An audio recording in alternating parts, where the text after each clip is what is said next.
I'm Prasanna. I run an accelerator called Upekkha.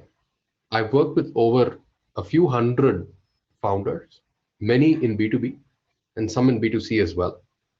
And one of the things that I found that distinguishes really good entrepreneurs from not so good entrepreneurs is they practice something called effectuation.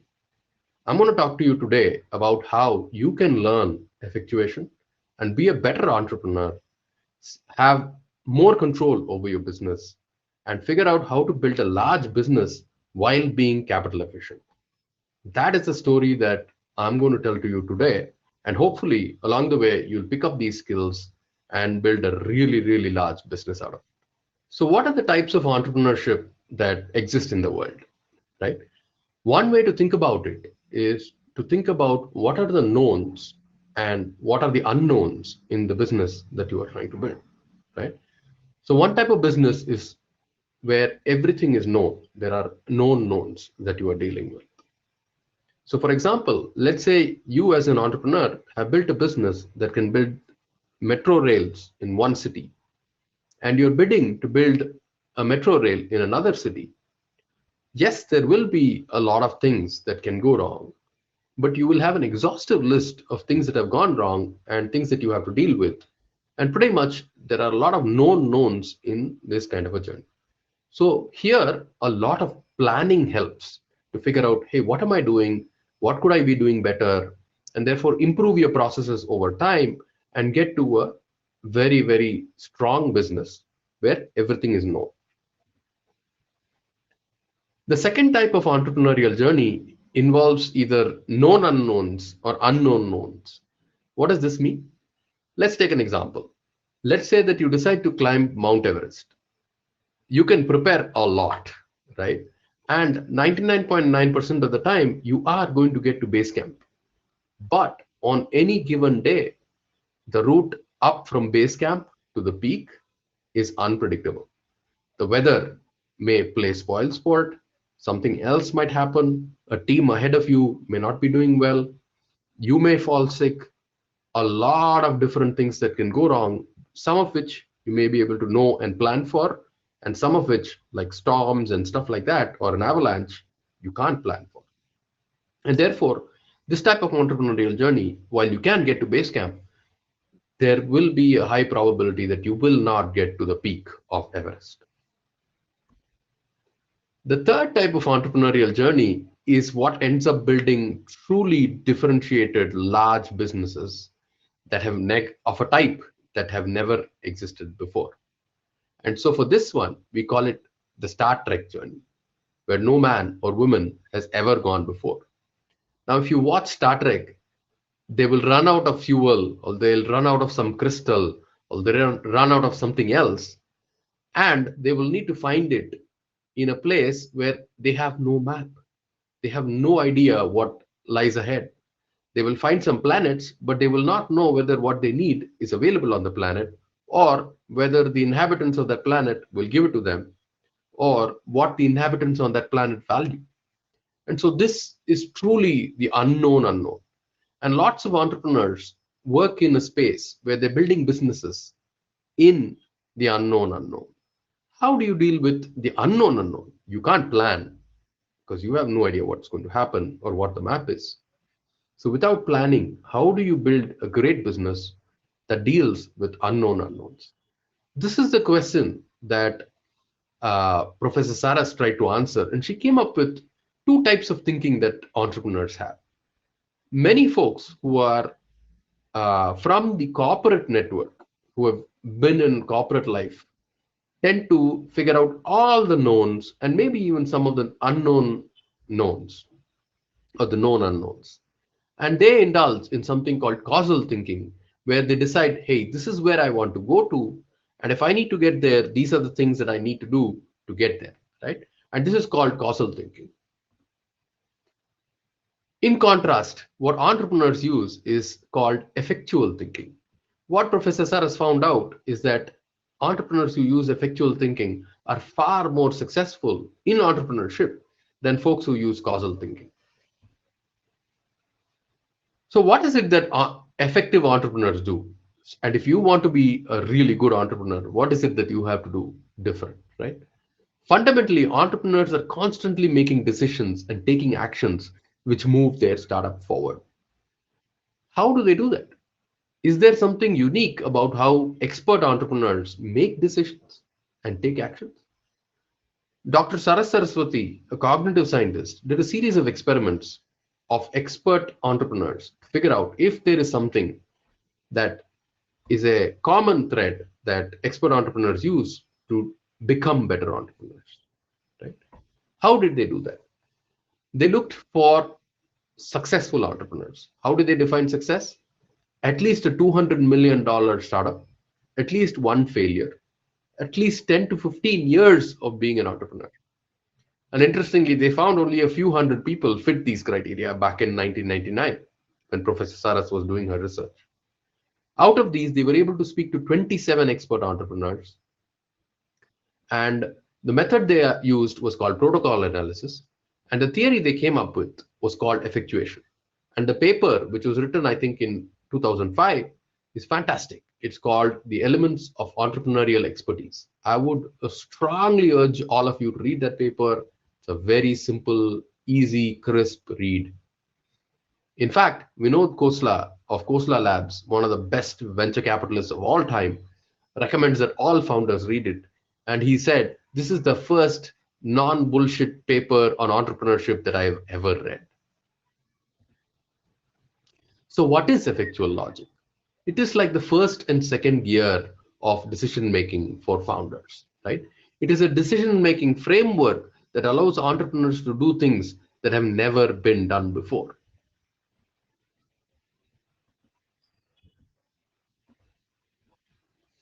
And there are a few different parts to it. I'm going to explain each of these parts, give you some examples, and then hopefully you will be able to follow up and read a lot more about effectuation and the effectual process. Fundamentally, in the effectual process, founders start off with their means, who they are, who they know, and what they know. Right? They start off with this and pick some goals that fit within these means of who they are, who am I, who do I know, and what do I have. Right? Once they start going in the direction of a goal which fits this, they don't look for things that they can do, actions that they can take, which are within their affordable loss. What does affordable loss mean? Affordable loss means that when you do that, even if you completely fail, you're able to pick yourself up and do the next thing, right? You do not do things which have a catastrophic risk. So if we go back to our base camp and Everest example, an effectual entrepreneur will make sure that when they are at base camp, if it looks like the next step that they take has even the smallest probability that they are going to die, they will not take that step. They want to be very, very certain that any step that they take will not lead to death, right? That's what they do. Then they have interactions. Now, a lot of founders do have interactions with a lot of others. The difference is that effectual entrepreneurs don't believe in just doing market research. They don't believe in asking, hey, if there were a product like this, would you buy it? They don't believe the answer to that question. The only answer that is acceptable to an effectual entrepreneur is a commitment, either in the form of a check or in the form of something like a purchase order or something very strong, right? So an effectual entrepreneur uses those interactions to gain commitments. Now, does a commitment always have to be a check? Not necessarily. If you're able to interact with someone and they tell you, hey, this is interesting, but why don't you do this instead? An effectual entrepreneur there will ask, hey, if I do that, will you buy? Will you pay me now for me to go ahead and build that, right? And that's the difference. One of the differences between effectual entrepreneurs and causal entrepreneurs. Effectual entrepreneurs are looking only at commitments as a window into reality, versus a lot of causal entrepreneurs think that if somebody says, yes, I will buy it in the future, they take it as true, right? But in reality, entrepreneurs have been burnt a lot because a lot of people who say, yeah, if you build it, I will buy, don't buy when the time comes, right? And an entrepreneur cannot survive that. If I've spent a lot of money trying to build something and I don't have enough buyers, guess what? I'm not going to survive that, right? But when effectual entrepreneurs get new means, They may also get new goals because somebody might tell you, I will pay you today, but you have to do something that's slightly different from what you are talking about. What effectual entrepreneurs do at that point in time is they look for how much of a difference this person is asking for and whether the commitment that they're providing is proportional to that difference. And if it is, they're ready to make that shift, right? So now, with the new means that the entrepreneurs have, what do? They go back and look at, now it's no longer me alone, so it's no longer just who I am. I have added some partners, right, some co-creators to this journey who are going to give me new means and maybe also changing my direction a little bit. And I'm going to ask who we are, who we know, and what do we have. And suddenly it's more, right? And now when I go back to the next step, my affordable loss has increased. I can afford to do more. Maybe it's just money, or maybe somebody said, look, I'm a developer, I love what you're building, can I come and build this with you, right? And so you may get resources that you're not planning for. And so expert entrepreneurs keep collecting these resources, means from different people, and once they aggregate that, they continue to go on having more interactions, asking for more commitments, collecting new means and new goals. And when they do this many, many, many times, what happens is that the direction that they may have started out, that might have been this direction, but over a period of time, it shifted a little, but ended up in a direction where there are a lot of stakeholders who are now very deeply committed to that direction. And maybe that entrepreneur themselves would not have figured out that this is the right direction to go because they thought that this is the direction. But by collecting commitments and means, you figure out that, hey, this is the right direction to go. And that startup now has the means from all those stakeholders who have given commitments to take it a lot further, right? So this is what effectual entrepreneurs do. And along the way, there may be surprises. There may be things that people ask you or give you that you may have never expected. And that is where entrepreneurs build something new that has never been built before. So what are the principles? I'll name them again. The first principle, called bird in hand, says that you have to start with your means, who I am, who I know, and what I have, right? The second principle says that focus on the downside risk of everything that you're doing. Don't do things that have a catastrophic risk of failure. Don't do things that are too risky and may leave you with nothing. But keep doing things that don't have a downside risk, but add to your means and add to what you can do. The third, when there are surprises, what does a surprise mean? A surprise means that you have a mental model of the world, and that surprise is telling you something that is different from what you had expected. What that means is that you have to look at that and see, hey, can I do something here that others have not done before? But this was not my model of the world. So entrepreneurs are able to take surprises and do something with them that they would not have done otherwise. Fourth, effectual entrepreneurs go out and build patchwork quilts of partnerships with people who have never actually partnered before. And this kind of a partnership, when it has never happened before, it end up creating a product or a service that actually has never existed before, because these people have never come together before. Finally, effectual entrepreneurs, expert entrepreneurs, rely more on their own skill of control rather than trying to predict what the future is going to be.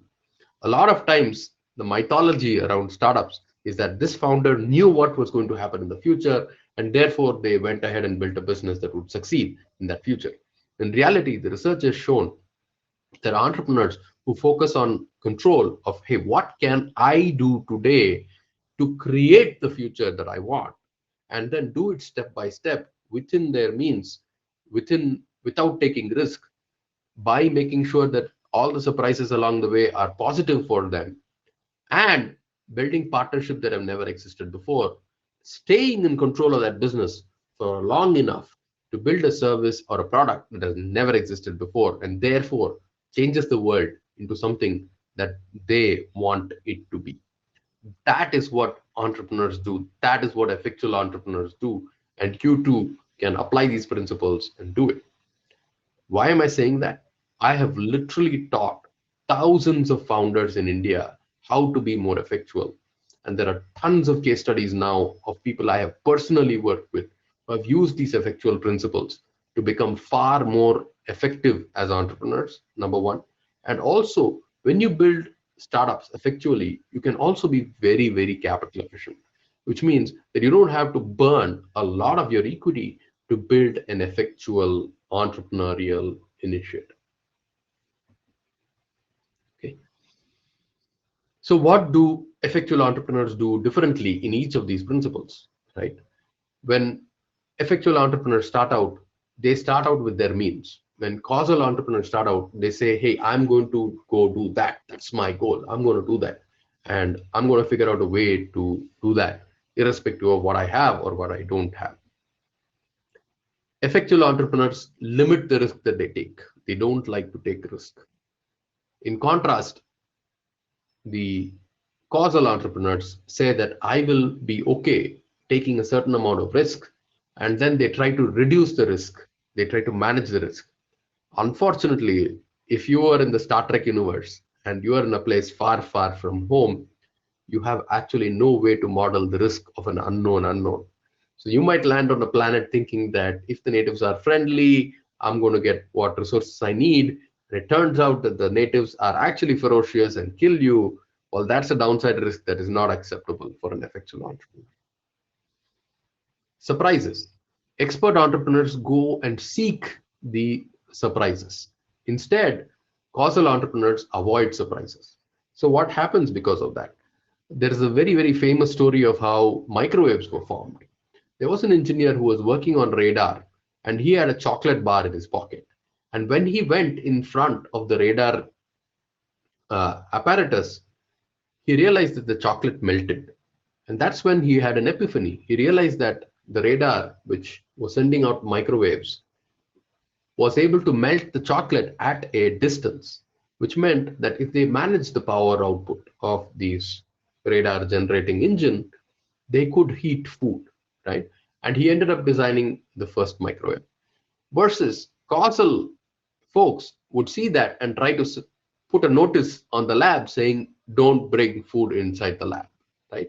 Now, if you're an entrepreneur, you want to see that happen, strange things happen, and you want to see how to take advantage of strange things that happen.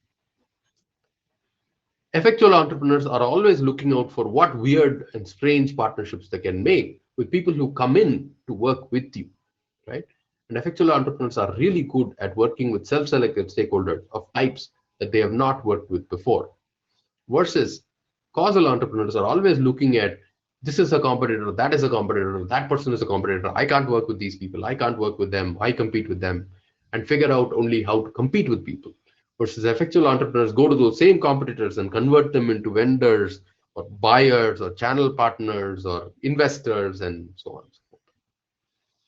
Finally, expert entrepreneurs always focus on things that are in their control and will lead to desired outcomes, right?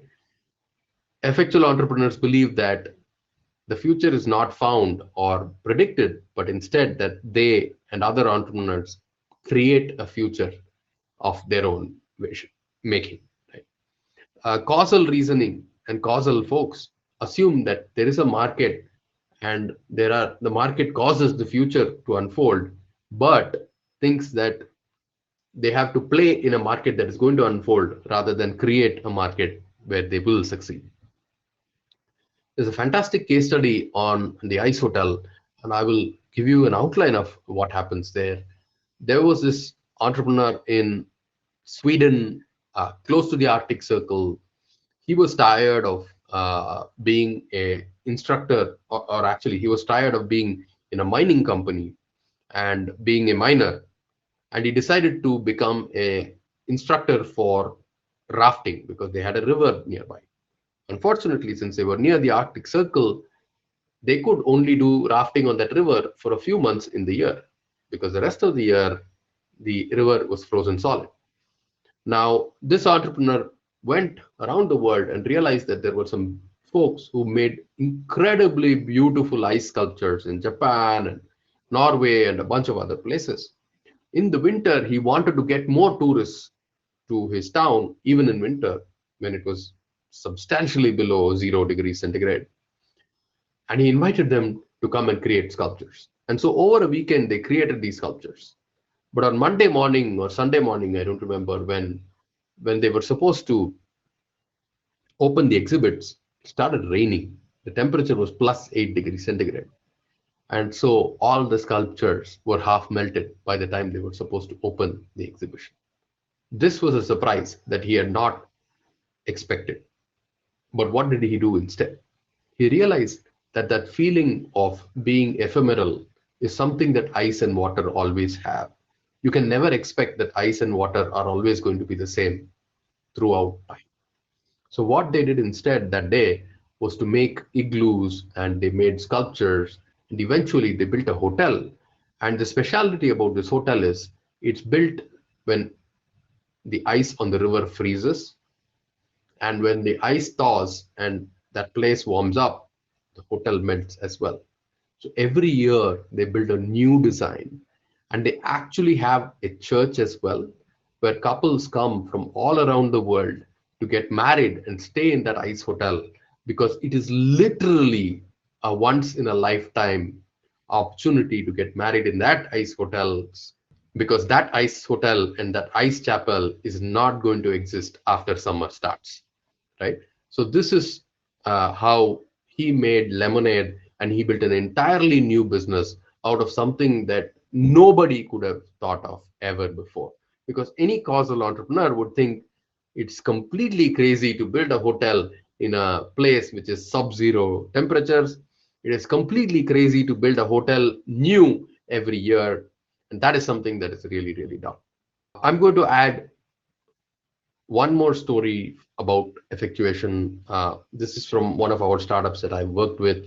It's called Altizon in Pune, and they have a case study that's written up. It's on our website. I will share the link with you folks as well, so you can go ahead and read it. Altizon is a company that was built to solve an IoT problem, and they built a platform and they wanted to have plugins on top.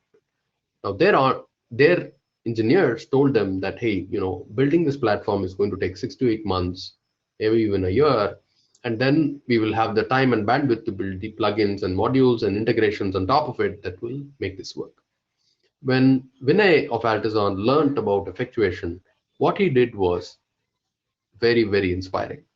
He went to a set of system integrators who had worked with them in the past, and he told them, hey, can you sell our products for us? And those system integrators said, look, your product doesn't work. It doesn't have the integrations. It doesn't have the modules. It doesn't have the plugins. It doesn't have the reports. We need to go and sell it. So what do we do? And what Vinay did then was very, very effectual. He asked them for a commitment. He said, do you have a couple of engineers who can work with us? And these engineers can help us build those modules and plugins.